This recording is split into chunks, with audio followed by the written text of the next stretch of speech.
जी, आज शायरा दस्तूर पर ऐसा बड़ा क्या होने जा रहा है पार्लियामेंट में कि जहां पे गैर मामूली तौर पर कौमी असम्बली और सेनेट दोनों इजलास बुलाए गए हैं हुकूमत की तरफ से, और तमाम खास तौर पे हुकूमत के अरकान असम्बली है उनको ताकीद की गई है कि वो इस्लामाबाद ना छोड़ें। इसके अलावा दूसरे शहरों में मौजूद जो भी अरकान असम्बली थे उनको हंगामी तौर पर तलब किया गया है। आज सुबह हमजा शहबाज बैरून मुल्क से पाकिस्तान पहुंचे हैं। सेनेटर मौलाना गफूर हैदरी जो जमीयत उलमा इस्लाम के रहनुमा है वो भी इस्लामाबाद पहुंचे हैं। गुज़श्ता रोज मौलाना फजलुर रहमान ने कराची रवाना होना था, लेकिन आज के इजलास की वजह से उन्होंने भी अपनी जो मसरूफियात है वो तर्क कर दी है।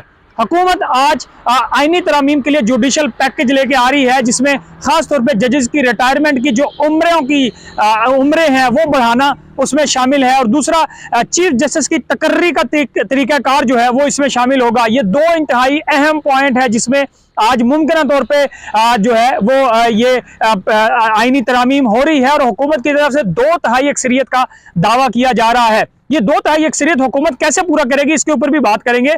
साथ में शहरी इक़्तिदार और खास तौर पे शाहराह दस्तूर पर होने वाली जो सबसे बड़ी बिल्डिंग पार्लियामेंट ऑफ पाकिस्तान है, यहाँ पे होने वाली जो हंगामी सूरत हाल है इसके ऊपर बात कर रहे हैं।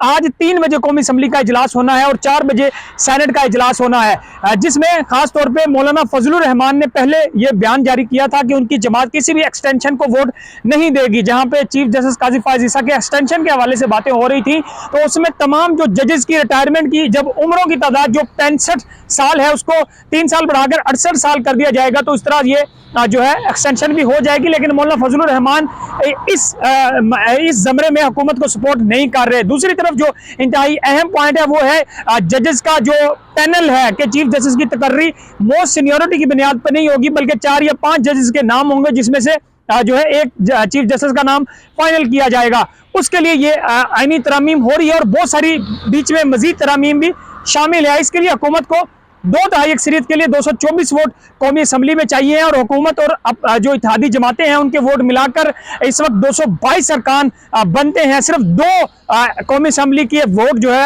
हुकूमत के पास कम है।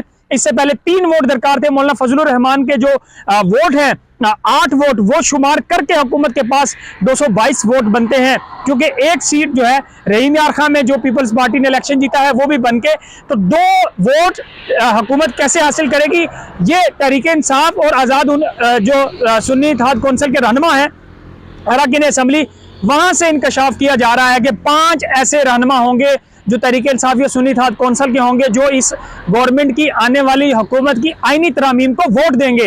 अब बहुत सारे रहनुमा जो तहरीक इंसाफ के ये कह चुके हैं कि उनके कुछ रहनुमा लापता हैं, कुछ के साथ राब्ते नहीं हो रहे, मुख्तलिफ नाम भी गर्दिश कर रहे हैं कि ये नाम तहरीक इंसाफ के खिलाफ वोट डाल सकते हैं। तो आज जब ऐवान का इजलास शुरू होगा तो वहाँ ये इंतहाई दिलचस्प मरहला होगा कि हुकूमत के पास जो वोट कम पड़ रहे हैं, कौमी असम्बली में 2 वोटों की कमी है, और इसी तरह सेनेट में भी जो है मौलाना फजलुर रहमान के वोट हासिल करने के बाद भी हुकूमत को काफी ज्यादा मुश्किलात होंगी। नंबर पूरे नहीं है, लेकिन हुकूमत सरप्राइज दे सकती है आज। और खास तौर पे हुकूमत की तरफ से ये जो बॉडी लैंग्वेज है और जो कॉन्फिडेंस है हुकूमत का, और बहुत सारे लोग ये कह रहे हैं कि हुकूमत कॉन्फिडेंट है कि उनके नंबर पूरे हैं, तो ये सरप्राइज हुकूमत आज कैसे देगी ये इंतहाई अहम होगा। लेकिन अभी तक हम देख रहे हैं कि पार्लियामेंट ऑफ पाकिस्तान के ऊपर तमाम नजरें हैं। आज और कल बड़ा दिन है। हुकूमत आज आईनी तरामीम के लिए जो है असम्बली में एक बड़ा जो तरामीम पेश करने जा रही है। ये तरामीम क्या क्या होंगी और आने वाले दिनों में जुडिशरी के हवाले से मुल्क के इसके ऊपर क्या असरात मरतब होंगे, ये इंतहाई दिलचस्प होगा। और आज तमाम जो नजरें हैं वो पार्लियामेंट पर लगी हुई हैं।